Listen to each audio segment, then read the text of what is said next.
ಕಳೆದ ಒಂದು ವಾರದಿಂದ ನಿರಂತರ ಸುರಿಯುತ್ತಿರುವ ಭಾರಿ ಮಳೆಯಿಂದಾಗಿ ಶಿವಮೊಗ್ಗದ ಪ್ರತಿಷ್ಠಿತ KSCA Karnataka state cricket association ಕ್ರೀಡಾಂಗಣದ ಮೇಲೆ ಆ ಜಾಗದ ಮೂಲ ಹಕ್ಕುದಾರ ನವುಲೆಕೆರೆ ಮತ್ತೆ ಹಕ್ಕು ಚಲಾಯಿಸಿದೆ. ಹಾಗಾಗಿ ರಣಜಿ, ಕೆಪಿಎಲ್ನಂತಹ ಪ್ರತಿಷ್ಠಿತ ಕ್ರಿಕೆಟ್ ಮ್ಯಾಚ್ಗಳು ನಡೆಯುತ್ತಿದ್ದ ಪಿಚ್ನಲ್ಲಿ ಈಗ ಬಾತುಕೋಳಿ, ನೀರುಕೋಳಿ, ನೀರುಕಾಗೆ, ಹೆಜ್ಜಾರ್ಲೆಯಂತಹ ನೀರು ಹಕ್ಕಿಗಳು ಜಲಕ್ರೀಡೆ ಆಡುತ್ತಿವೆ. ಹಾಗೆ ನೋಡಿದ್ರೆ ಜಲಪಕ್ಷಿಗಳ ಜಲಕ್ರೀಡೆಗೆ ನೂರಾರು ಕೋಟಿ ವೆಚ್ಚದ ಈ ಕ್ರೀಡಾಂಗಣ ನೆಲೆಯಾಗುತ್ತಿರುವುದು ಇದು ಮೊದಲೇನಲ್ಲ.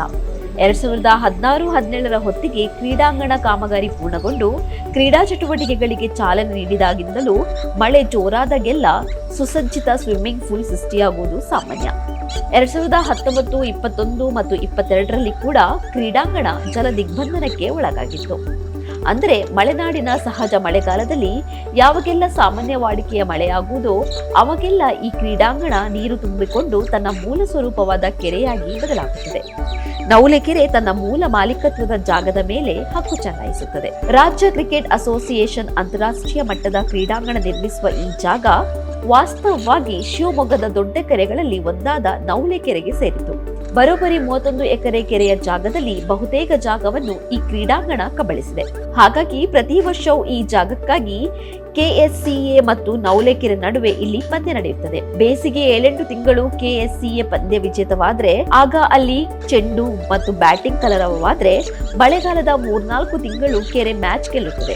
ಆಗ ಅಲ್ಲಿ ಕೆರೆಯ ಬಂಧು ಬಳಗವಾದ ಜಲಚರಗಳ ಕಲರವ ಒಳಗುತ್ತದೆ. ನಗರದ ಪ್ರಮುಖ ಕೆರೆಯಾದ ನವುಲೆಕೆರೆಗೆ ಬೊಮ್ಮನಕಟ್ಟೆ, ಕಲ್ಲುಗಂಗೂರು, ಬಸವಗಂಗೂರು ಮುಂತಾದ ಊರುಗಳ ಸರಣಿ ಕೆರೆಯ ಸಂಪರ್ಕವಿದೆ.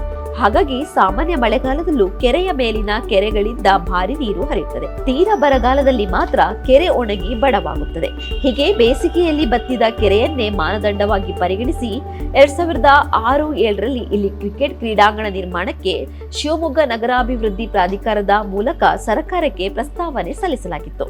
ಅದರ ಬೆನ್ನಲ್ಲೇ ಅಂದು ಡಿಸಿಎಂ ಆಗಿ ಶಿವಮೊಗ್ಗದಲ್ಲಿ ಹೊಸ ಅಭಿವೃದ್ಧಿ ಶಕೆ ಆರಂಭಿಸಿದ್ದ ಬಿಎಸ್ ಯಡಿಯೂರಪ್ಪ ಕೆಎಸ್ಸಿಎಗೆ 30 ವರ್ಷದ ಲೀಸ್ ಮೇಲೆ ಜಾಗ ನೀಡಿ ಸುಸಜ್ಜಿತ ಕ್ರೀಡಾಂಗಣ ನಿರ್ಮಾಣಕ್ಕೆ ಚಾಲನೆ ನೀಡಿದ್ರು. ಆದ್ರೆ ಶಿವಮೊಗ್ಗದ ಪರಿಸರ ಪ್ರಿಯರು ಅಂದೇ ಕೆರೆ ಜಾಗದ ಒತ್ತುವರಿ ವಿರುದ್ಧ ಬೀದಿ ಹೋರಾಟ ನಡೆಸಿದ್ರು. ಜೀವಂತ ಕೆರೆಯನ್ನು ಕ್ರೀಡಾಂಗಣ ಮಾಡುವುದು ಕಾನೂನು ಬಾಹಿರ, ಅಲ್ಲದೆ ಕೆರೆ ತನ್ನ ಜಾಗವನ್ನು ಮತ್ತೆ ಪಡೆಯಲಿದೆ ಎಂದು ಎಚ್ಚರಿಸಿದ್ರು. ಆ ಎಚ್ಚರಿಕೆ ಇದೀಗ ಪ್ರತಿ ವರ್ಷ ನಿಜವಾಗುತ್ತಲೇ ಇದೆ. ಕ್ರೀಡಾಂಗಣ ತನ್ನಿಂತಾನಾಗೆ ಸ್ವಿಮ್ಮಿಂಗ್ ಪೂಲ್ ಆಗಿ ಬದಲಾಗುತ್ತಲೇ ಇದೆ.